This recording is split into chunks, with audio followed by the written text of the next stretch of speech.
नमस्कार, आप सभी साथियों का स्वागत है एग्जाम स्कैनिया के ऑफिशियल यूट्यूब चैनल पर। आप सभी की आगामी TGT, PGT, LT grade, GIC, government degree college, assistant professor, BPSC, TRE तथा डी ट्रिपल एसपी भर्ती परीक्षाओं के लिए पॉलिटिकल साइंस और हिस्ट्री की विजेता सीरीज के अंतर्गत आज हम आप सभी लोगों के लिए पॉलिटिकल साइंस अर्थात राजनीति विज्ञान का पीवाईक्यू और मोस्ट इंपॉर्टेंट क्वेश्चंस का प्रैक्टिस सेट नंबर 21 लेकर के आए हैं, जिसके अंतर्गत मार्क्सवाद अर्थात वैज्ञानिक समाजवाद से संबंधित इंपॉर्टेंट क्वेश्चंस को डिस्कस करेंगे। तो आप सभी से निवेदन है कि वीडियो को बिना स्किप किए हुए अंत तक देखें और प्लीज वीडियो को लाइक करें, दोस्तों में शेयर करें।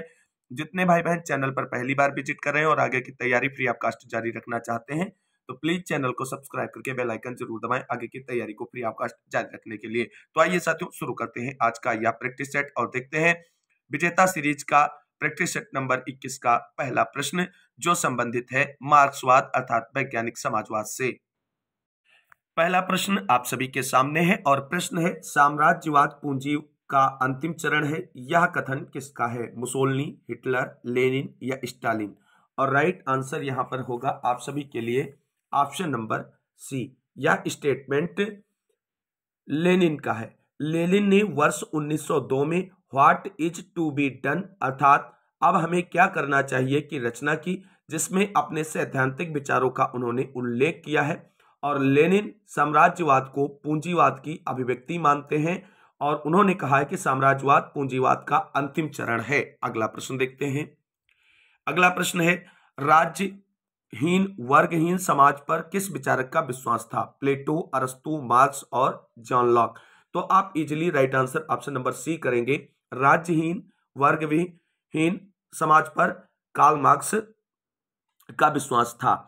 कार्ल मार्क्स ने द्वंद्वात्मक पद्धति के माध्यम से समाजवाद को वैज्ञानिक आधार प्रदान किया, संपूर्ण इतिहास को वर्गहीन समाज की स्थापना की ओर अग्रसर होते हुए दिखाया।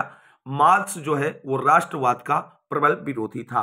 कुछ पॉइंट यहाँ पे ध्यान रखने हैं, 2 पॉइंट है वो बहुत ही इंपॉर्टेंट है। पहला है, मार्क्स का सर्वाधिक प्रसिद्ध ग्रंथ जो है वो दास कैपिटल और कम्युनिस्ट मैनिफेस्टो है। दास कैपिटल जो दूसरा पॉइंट है, दास कैपिटल में श्रमिकों का धार्मिक ग्रंथ अर्थात Bible of the working class कहा जाता है। किसे? तो दास कैपिटल को श्रमिकों का धार्मिक ग्रंथ अर्थात Bible of the working class कहा जाता है तथा धनिकों का दिमाग ठंडा करने वाला नुस्खा भी दास कैपिटल को कहा जाता है। अगला प्रश्न देखते हैं और अगला प्रश्न यहां पर आप सभी के सामने है, जनतंत्री समाजवाद और मार्क्सवादी समाजवाद एक दूसरे से इस आधार पर भिन्न है कि वह जोर देते हैं सामाजिक समानता पर, आर्थिक समानता पर, राजनीतिक समानता पर या जो है व्यक्ति स्वतंत्रता पर।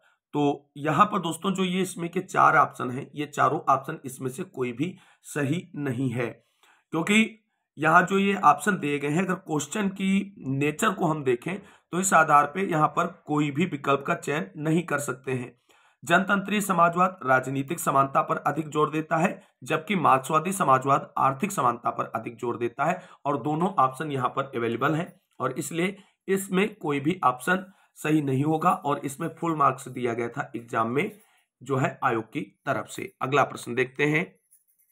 अगला प्रश्न आप सभी के सामने है और प्रश्न है, निम्न में विचारकों का कौन सा युग्म वैज्ञानिक समाजवाद के संस्थापकों में माना जाता है? चार्ल्स फूरिये तथा Saint Simon, option B Sidney Webb तथा Beatrice Webb, option C Marx तथा Engels, option D R H. Tawney तथा विलियम एवेंस्टीन। और राइट आंसर यहां पर क्या होगा? आप सभी लोग फटाफट कमेंट करें और राइट आंसर यहां पर होगा option number C. Karl Marx और एंजल्स को वैज्ञानिक समाजवाद के संस्थापकों में गिना जाता है। यहां पर 2 पॉइंट ध्यान रखना कि कार्ल मार्क्स और एंजल्स को वैज्ञानिक समाजवाद अथवा साम्यवाद का संस्थापक माना जाता है। इसके अतिरिक्त चार्ल्स फूरिये और सेंट साइमन, थॉमस मूर, रॉबर्ट ओवन आदि काल्पनिक समाजवाद के संस्थापक कहे जाते हैं। यहां पर समाजवाद शब्द का सर्वप्रथम प्रयोग रॉबर्ट ओवन ने किया था और ये क्वेश्चन एग्जाम में पूछा गया है, इसे ध्यान रखना है। अगला प्रश्न देखते हैं और अगला प्रश्न यहां पर आप सभी के सामने है, इनमें से कौन वैज्ञानिक समाजवाद का प्रतिपादक है? जे.एस. मिल, कार्ल मार्क्स, लास्की और इनमें से कोई नहीं। तो राइट आंसर इजिली आप करेंगे option number B, Karl Marx. अगला प्रश्न आप सभी के सामने है, मार्क्स सिद्धांत किसका समर्थन करता है? पूंजीवाद का, साम्यवाद का, सामंतवाद का या सांप्रदायिकतावाद का? और राइट आंसर होगा ऑप्शन नंबर बी, मार्क्स सिद्धांत जो है वो साम्यवाद का समर्थन करता है। अगला प्रश्न देखते हैं। अगला प्रश्न है वैज्ञानिक समाजवाद का जनक था। तो यहां पर अब आपको ऑप्शन भी नहीं सोचने हैं, सीधे right answer option number C करना है।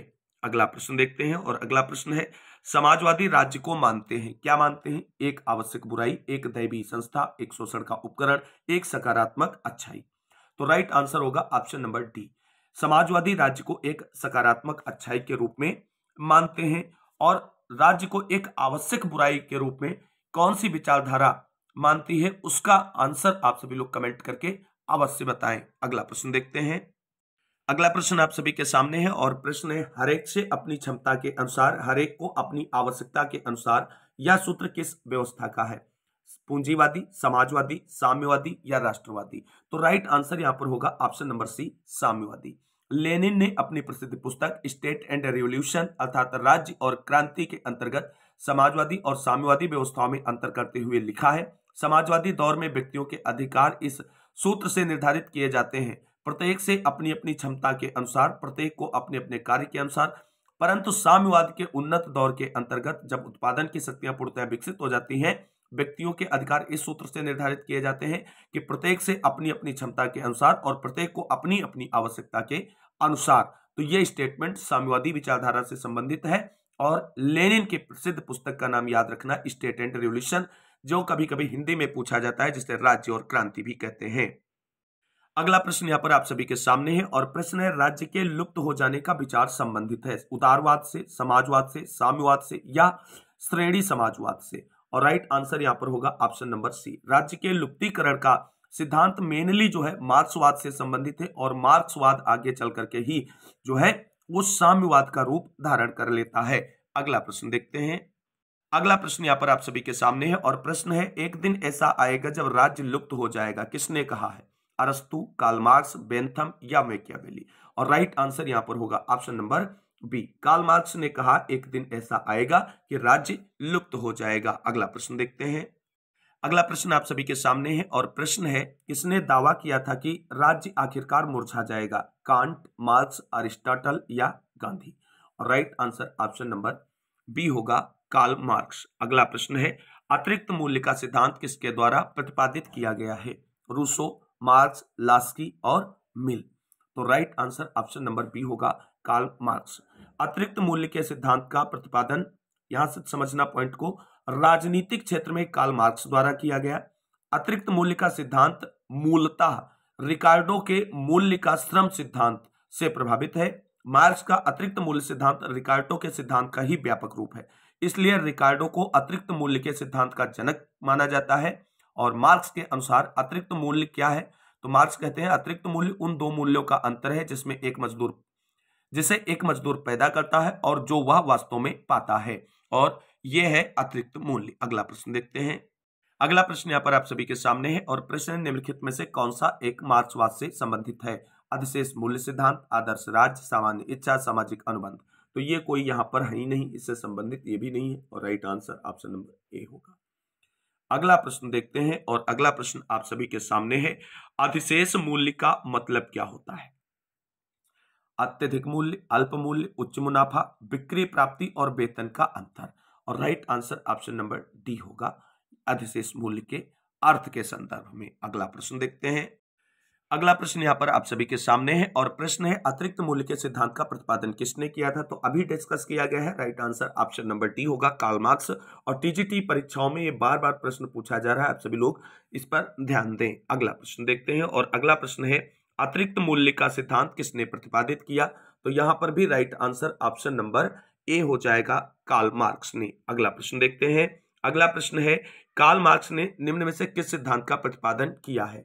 अतिरिक्त मूल्य का सिद्धांत, आदर्शवादी मूल्य का सिद्धांत, समाजवादी मूल्य का सिद्धांत, उपरोक्त में से किसी का भी नहीं। ये सारे ऑप्शन यहां पर गलत हो जाएंगे और राइट आंसर ऑप्शन नंबर ए होगा। अगला प्रश्न देखते हैं और अगला प्रश्न है जनवादी लोकतंत्र की अवधारणा संबंधित है, किससे संबंधित है? लोकतंत्र की मार्क्सवादी अवधारणा से, लोकतंत्र के विशिष्ट वर्गीय सिद्धांत से, लोकतंत्र के बहुलवादी सिद्धांत से, उपरोक्त में से किसी से भी नहीं। और राइट आंसर यहां पर होगा ऑप्शन नंबर ए, जनवादी लोकतंत्र की अवधारणा लोकतंत्र की मार्क्सवादी अवधारणा से संबंधित है। अगला प्रश्न देखते हैं। अगला प्रश्न यहां पर आप सभी के सामने है और प्रश्न है निम्नलिखित में तीन ऐसे हैं जो एक दूसरे से मिलते हैं, वह चौथा कौन सा है जो इन तीनों से अलग है? उदारवाद, बहुलवाद, व्यक्तिवाद, समाजवाद। और राइट आंसर इसका होगा आप सभी के लिए ऑप्शन नंबर डी। समाजवाद जो है वो इन तीनों से अलग है। अगला प्रश्न देखते हैं। अगला प्रश्न आप सभी के सामने है और प्रश्न है, विकासवादी समाजवाद का मुख्य प्रवक्ता कौन है? क्रोपोत्किन, विलियम गाडविन, एजे पेंटी, एडवर्ड बर्नस्टीन। यूपी जीआईसी प्रवक्ता परीक्षा में 2 बार यह प्रश्न पूछा गया है और राइट आंसर इसका होगा आप सभी के लिए option number D. Edward Bernstein जो है उन्हें विकासवादी समाजवाद का मुख्य प्रवक्ता माना जाता है। अगला प्रश्न देखते हैं। अगला प्रश्न यहां पर आप सभी के सामने है और प्रश्न है, समाजवाद शब्द का प्रथम बार उपयोग करने वाला था रॉबर्ट ओवन, मार्क्स, एंजल्स और सेंट साइमन। यहां पे आप आसानी से कर पाएंगे ऑप्शन नंबर ए। रॉबर्ट ओवन ने सर्वप्रथम समाजवाद शब्द का प्रयोग किया था और रॉबर्ट ओवन एक ब्रिटिश उद्योगपति, मानवप्रेमी एवं सहकारिता आंदोलन के अग्रदूत थे। रॉबर्ट ओवन की कुछ प्रमुख पुस्तकें हैं जिन्हें याद रखना है। A new view of society, essays on the formation of character, social system, the book of the new moral world एवं the future of the human race. अगला प्रश्न देखते हैं। अगला प्रश्न आप सभी के सामने है और प्रश्न है, समाजवाद शब्द का प्रथम बार उपयोग किसने किया? राइट आंसर ऑप्शन नंबर ए होगा, रॉबर्ट ओवन। इसी से रिलेटेड फिर से रिपीटेड क्वेश्चन है कि समाजवाद शब्द का प्रयोग सर्वप्रथम निम्नलिखित में से किसके द्वारा किया गया? तो यहां पर भी आप सभी लोग ऑप्शन नंबर बी करेंगे, रॉबर्ट ओवन। अगला प्रश्न देखते हैं और अगला प्रश्न यहां पर आप सभी के सामने है। आंग्ल भाषी जगत में राजनीतिक सिद्धांत मर चुका है, साम्यवादी देशों में वह बंदी है और अन्यत्र मर रहा है। यह कथन किसका है? Alfred Cowen, David Easton, C L Wafer, Robert Dahl. और राइट आंसर यहां पर होगा ऑप्शन नंबर डी। यह स्टेटमेंट रॉबर्ट डहेल का है। अगला प्रश्न देखते हैं। अगला प्रश्न आप सभी के सामने है और प्रश्न है, मार्क्सवादी केवल वही है जो वर्ग संघर्ष की मान्यता को मजदूर वर्ग की तानाशाही की मान्यता तक ले जाता है। यह किसने कहा है? Lenin, Stalin, Kautsky, Bernstein. Right answer क्या होगा इस प्रश्न का? और राइट आंसर होगा ऑप्शन नंबर ए, यह लेनिन ने कहा है। अगला प्रश्न देखते हैं। अगला प्रश्न दोस्तों आप सभी के सामने है और प्रश्न है, लेनिन का मार्क्सवाद मार्क्स के सिद्धांतों की दृढ़ता एवं कट्टरतम स्वीकृति होने के साथ परिस्थितियों के अनुसार इन सिद्धांतों की स्वतंत्रतम बदलती हुई व्यवस्था है। यह कथन किसका है? Professor Laski, George H Sabine, Coker या कैटली। राइट आंसर क्या होगा? पीजीटी परीक्षा का प्रश्न है और राइट आंसर यहां पर होगा option number B, George H Sabine. George H Sabine ने अपनी पुस्तक the history of political theory में लिखा है कि लेनिन का मार्क्सवाद मार्क्स के सिद्धांतों की दृढ़तम एवं कट्टरतम स्वीकृति होने के साथ परिस्थितियों के अनुसार इन सिद्धांतों की स्वतंत्रतम बदली हुई व्यवस्था है। अगला प्रश्न देखते हैं। अगला प्रश्न आप सभी के सामने है और प्रश्न है, कार्ल मार्क्स ने किस विचार का प्रतिपादन नहीं किया है? 4 ऑप्शन आप सभी के सामने है, चारों ऑप्शन यहां पर पढ़कर बताएं फटाफट और राइट आंसर इसमें से आप सभी को चुनना है। तो राइट आंसर क्या होगा फटाफट आप सभी लोग देखें। तो देखिए यहां पर आप सभी लोग ऐसे कर सकते हैं कि नहीं पूछा गया है तो साम्राज्यवाद पूंजीवाद का उच्चतम चरण है, ये ऑप्शन राइट होगा क्योंकि आप सभी लोग जानते हैं ये स्टेटमेंट लेनिन का है, कार्ल मार्क्स का नहीं है। अगला प्रश्न देखते हैं। अगला प्रश्न आप सभी के सामने है और प्रश्न है, निम्न में से किसने धर्म को लोगों के लिए अफीम कहा है? हीगल, कार्ल मार्क्स, ग्रीन या मिल। और राइट आंसर है option number B, Karl Marx ने धर्म को लोगों के लिए अफीम के समान कहा है। कुछ पॉइंट अब यहां पर आपको रिमार्क रखने हैं। मार्क्स के अनुसार पूंजीवादी जिन शक्तियों को जन्म देता है उन्हीं को संभालने में असमर्थ सिद्ध होता है। मार्क्स ने कम्युनिस्ट मैनिफेस्टो में लिखा है कि समाज का अब तक का इतिहास वर्ग संघर्षों का इतिहास है। मार्क्स का कथन है कि मनुष्यों की चेतना उनके अस्तित्व को निर्धारित नहीं करती है बल्कि उनका सामाजिक अस्तित्व उनकी चेतना को निर्धारित करता है। कार्ल मार्क्स आगे कहते हैं कि विचारधारा मिथ्या चेतना यानी फॉल्स कॉन्शियसनेस की अभिव्यक्ति है। मार्क्स ने धर्म को जनता की अफीम कहा है। मार्क्स ने राष्ट्रवाद को अस्वीकार करते हुए कहा है मजदूरों का कोई देश नहीं होता और मार्क्स ने एक संबोधन में कहा था कि विश्व के मजदूरों एक हो जाओ। अगला प्रश्न देखते हैं। अगला प्रश्न आप सभी के सामने है और प्रश्न है, नए समाज रूपी शिशु को गर्भ में धारण करने वाली हर पुरानी व्यवस्था के लिए शक्ति एक दायी है। यह कथन किसका है? जोड, कार्ल मार्क्स, लास्की और हंट। राइट आंसर क्या होगा इस प्रश्न का?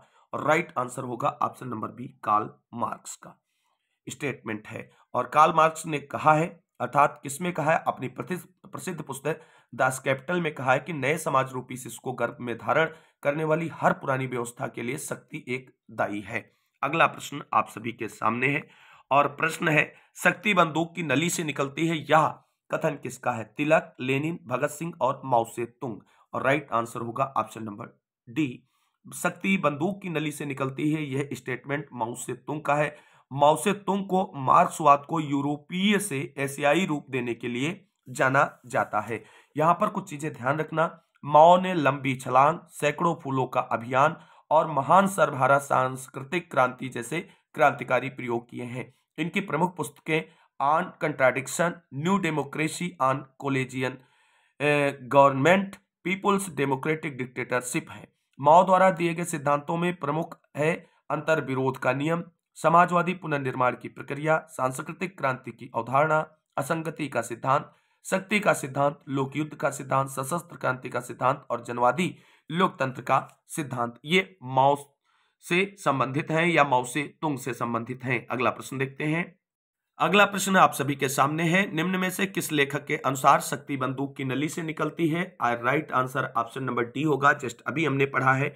और अगला प्रश्न यहाँ पर आप सभी के सामने, सांस्कृतिक क्रांति एवं स्थायी क्रांति के सिद्धांतों का प्रतिपादन निम्नलिखित में से किस राजनेता के द्वारा किया गया? हिटलर, माओ, मुसोलिनी और लेनिन। और राइट आंसर होगा ऑप्शन नंबर बी, माओ के द्वारा। हिटलर और मुसोलिनी के द्वारा कौन कौन सी विचारधाराएं संबंधित हैं इन दोनों से, उनके नाम आप सभी को कमेंट करके बताना है। अगला प्रश्न देखते हैं। अगला प्रश्न यहां पर दोस्तों आप सभी के सामने है, मैच द फॉलोइंग से है, मतलब सूची 1 को सूची 2 से सही तरीके से मिलाना है। तो माओ से तुंग को किससे मिलाएंगे? तो यहाँ पर सैन्य शक्तियों का केंद्रीकरण देखने में आसान मालूम होता है, किंतु इसका यानी राइट आंसर ऑप्शन नंबर 2 होगा। 2 क्लिक करेंगे। और मॉन्टेस्क्यू को किससे मिलाएंगे? तो मॉन्टेस्क्यू मिलाएंगे ऑप्शन नंबर 1 से। और कार्ल मार्क्स किससे मिलेंगे? तो कार्ल मार्क्स ने कहा था दुनिया के मजदूरों संगठित हो जाओ, यानी ऑप्शन नंबर 4 से मिलेगा। और लेनिन का स्टेटमेंट क्या है? और लेनिन कहते हैं वह लोग खतरनाक हैं, तो इस तरीके से ये थर्ड हो जाएगा। और जो नीचे ऑप्शन आपके दिए हैं, दूसरा 1 2 1 4 3, 2 1 4 3, और राइट आंसर यहाँ पर ऑप्शन नंबर बी में ही आपको मिल गया है। अगला प्रश्न देखते हैं। अगला प्रश्न यहाँ पर आप सभी के सामने है और प्रश्न है, निम्न में से किसने दुनिया के मजदूरों को एकजुट होने की अपील की है? मार्क्स, बेंथम, मिल या इनमें से किसी ने नहीं? राइट आंसर यहाँ पर होगा option number A, Karl Marx ने दुनिया के मजदूरों को एकजुट होने के लिए प्रेरित किया है। अगला प्रश्न है, विश्व के श्रमिकों एक हो जाओ, तुम्हें बेड़ियों के अतिरिक्त कुछ नहीं खोना है, किसने कहा है? कार्ल मार्क्स, अंबेडकर, कौटिल्य और मैकियावेली। और राइट आंसर ऑप्शन नंबर ए होगा, कार्ल मार्क्स ने ये कहा है। अगला प्रश्न आप सभी के सामने है, किसने कहा था हस्तचालित मशीन से निर्मित वस्तुओं से सामंतवादी समाज और वाष्प चालित मशीन से निर्मित वस्तुओं से पूंजीवादी समाज निर्मित होता है? जॉन डब्ल्यू बर्टन, मार्क्स, प्लेटो या लेनिन? और राइट आंसर यहां पर होगा ऑप्शन नंबर बी, यस कहना कार्ल मार्क्स का है। मार्क्स इतिहास की आर्थिक व्याख्या में उत्पादन प्रणाली को निर्णायक बताते हुए कहते हैं कि हस्तचालित मशीन से निर्मित वस्तुओं से सामंतवादी समाज और वाष्प चालित मशीनों से निर्मित वस्तुओं से पूंजीवादी समाज निर्मित होता है। मार्क्स के इतिहास की आर्थिक व्याख्या को ऐतिहासिक भौतिकवाद या इतिहास की भौतिकवादी व्याख्या भी कहा जाता है। और इतिहास की भौतिकवादी जो व्याख्या है वह द्वंद्वात्मक भौतिकवाद का पूरक सिद्धांत है और इसके अनुसार किसी राष्ट्र या समाज के विकास की प्रक्रिया में आर्थिक तत्व अर्थात वस्तुओं के उत्पादन, विनिमय और वितरण प्रणाली की भूमिका सबसे प्रधान होती है। अगला प्रश्न देखते हैं। अगला प्रश्न यहाँ पर आप सभी के सामने है और प्रश्न है, निम्न में से किस चिंतक ने विशिष्ट वर्गीय सिद्धांत और मार्क्सवाद का सम्मिलन करने का प्रयास किया है? Option A Robert Michels, option B James Burnham, option C Vilfredo Pareto और ऑप्शन डी इनमें से कोई नहीं। और राइट आंसर यहाँ पर होगा option number B, James Barham. James Barham अमेरिकी दार्शनिक और राजनीतिक सिद्धांतवादी थे। 1930 के दशक में बरहम एक प्रमुख ट्राटस्कोस्ट कार्यकर्ता थे। बाद के वर्षों में मार्क्सवाद छोड़ दिया और अपनी प्रसिद्ध पुस्तक मैनेजरियल रिवॉल्यूशन में विशिष्ट वर्गीय सिद्धांत और मार्क्सवाद के विचारों को सम्मिलित करने का इन्होंने प्रयास किया है। अगला प्रश्न है, कम्युनिस्ट मैनिफेस्टो किसके द्वारा लिखा गया है? एंजल्स द्वारा, प्रूडो द्वारा, लेनिन द्वारा या कार्ल मार्क्स के द्वारा? और यहां पर जो है चीजें बहुत ही क्रिटिकल बन जाएंगी, क्योंकि यहां पर कम्युनिस्ट मैनिफेस्टो में एंजल्स भी शामिल है और कार्ल मार्क्स भी शामिल है। तो यहां पर इस तरीके से अगर देखा जाए तो कोई भी आंसर यहां पर सही तरीके से आप नहीं चुन सकते हैं, क्योंकि कम्युनिस्ट मैनिफेस्टो जो पुस्तक है वो एंजल्स और कार्ल मार्क्स के द्वारा संयुक्त रूप से लिखी गई है। तो इसमें कोई भी ऑप्शन यहां पर सही नहीं होगा। अगला प्रश्न यहां पर आप सभी के सामने है। प्रश्न है, निम्नलिखित में से कौन सी पुस्तक कार्ल मार्क्स द्वारा नहीं लिखी गई है? यह भी अच्छा प्रश्न है। Das Kapital, A grammar of politics, communist manifesto, value, price and profit. तो दोस्तों ये सारी पुस्तकों में कार्ल मार्क्स के द्वारा सहयोग किया गया है लिखने में और लिखा गया है। जबकि जो ऑप्शन नंबर बी है, जो राइट आंसर होगा इस प्रश्न का, ग्रामर ऑफ पॉलिटिक्स, ये कार्ल मार्क्स की पुस्तक नहीं है, बल्कि ये हेराल्ड जे लॉस्की की पुस्तक है। अगला प्रश्न देखते हैं। अगला प्रश्न यहाँ पर आप सभी के सामने है और प्रश्न है, दास कैपिटल इनमें से किस विचारक का ग्रंथ है? हीगल, मार्क्स, लेनिन या इनमें से कोई नहीं? और right answer option number B होगा, कार्ल मार्क्स। अगला प्रश्न है, अब तक सभी समाजों का इतिहास वर्ग संघर्ष का इतिहास है, यह कथन किस विचारक का है? मार्क्स, लेनिन, स्टालिन या माओ का? और राइट आंसर ऑप्शन नंबर ए होगा। यह जो स्टेटमेंट है वो कार्ल मार्क्स का है। अगला प्रश्न देखते हैं।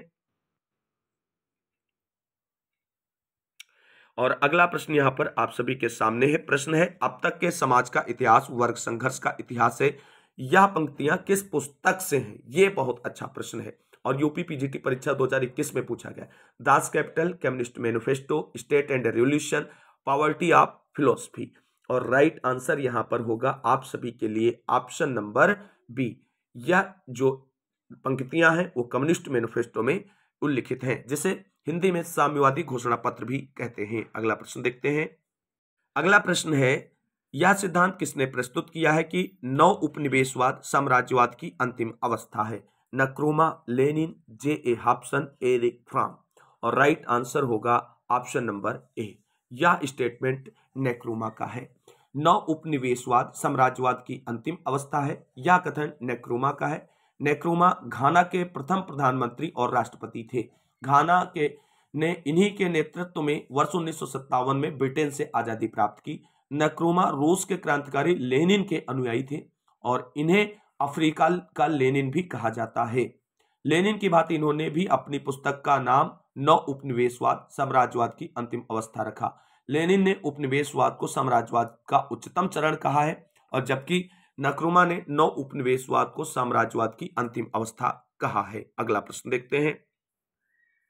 और अगला प्रश्न है, लाखों लोग मार्क्स को देवता के रूप में पूजते हैं और अन्य लाखों लोग एक दुष्ट के रूप में घृणा करते हैं, यह कथन किसका है? मैक्सी, शेबाइन, कार्ल पॉपर या ऑक्सफोर्ड का?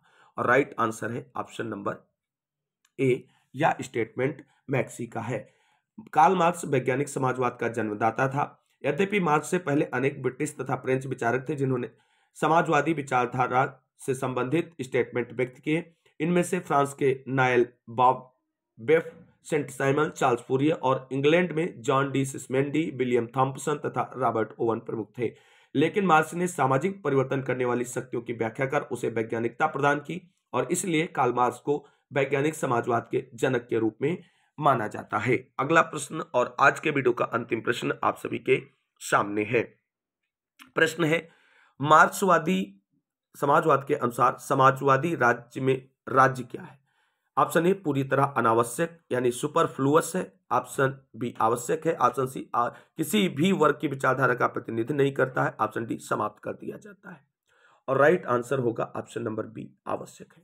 मार्क्सवादी समाजवाद के अनुसार समाजवादी राज्य अर्थात सर्वहारा वर्ग के अधिनायकत्व में बना राज्य जो है वो बना रहेगा, लेकिन राज्य की शक्ति का प्रयोग सर्वहारा वर्ग के द्वारा पूंजीपति के अवशेषों को समाप्त करने के लिए किया जाएगा।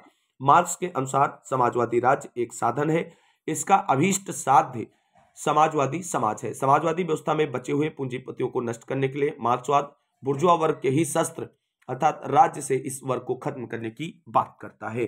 तो दोस्तों ये था आप सभी लोगों की आगामी टीजीटी, पीजीटी, एल्टीग्रेड परीक्षाएं जो होने वाली हैं उनसे संबंधित पॉलिटिकल साइंस की विजेता सीरीज का प्रैक्टिस सेट नंबर 21, जिसके अंतर्गत हमने वैज्ञानिक समाजवाद से संबंधित इंपॉर्टेंट पीवाईक्यू और मोस्ट इंपॉर्टेंट क्वेश्चंस को डिस्कस किया है, जो आप सभी की परीक्षाओं की दृष्टि से काफी हेल्पफुल होने वाले हैं। उम्मीद करते हैं ये वीडियो आप सभी को अच्छा लगा होगा। वीडियो में अगर किसी भी प्रकार के कोई सुधार की आवश्यकता है तो आप कमेंट करें, आपके सुझावों का स्वागत है। इस वीडियो को अंत तक देखने वाले सभी भाई बहनों को तहे दिल से शुक्रिया, बहुत बहुत धन्यवाद। मिलते हैं अगली वीडियो में नेक्स्ट प्रैक्टिस सेट के साथ, जिसमें हम पार्ट 3 लेकर के आएंगे मार्क्सवाद से संबंधित इंपॉर्टेंट क्वेश्चंस का। तो आप सभी लोग अगर अभी तक चैनल से नहीं जुड़े हैं तो चैनल से जुड़ जाए आगे की तैयारी को फ्री ऑफ कॉस्ट जारी रखने के लिए। मिलते हैं अगली वीडियो में, तब तक के लिए सभी साथियों को जय हिंद, जय भारत, वंदे मातरम।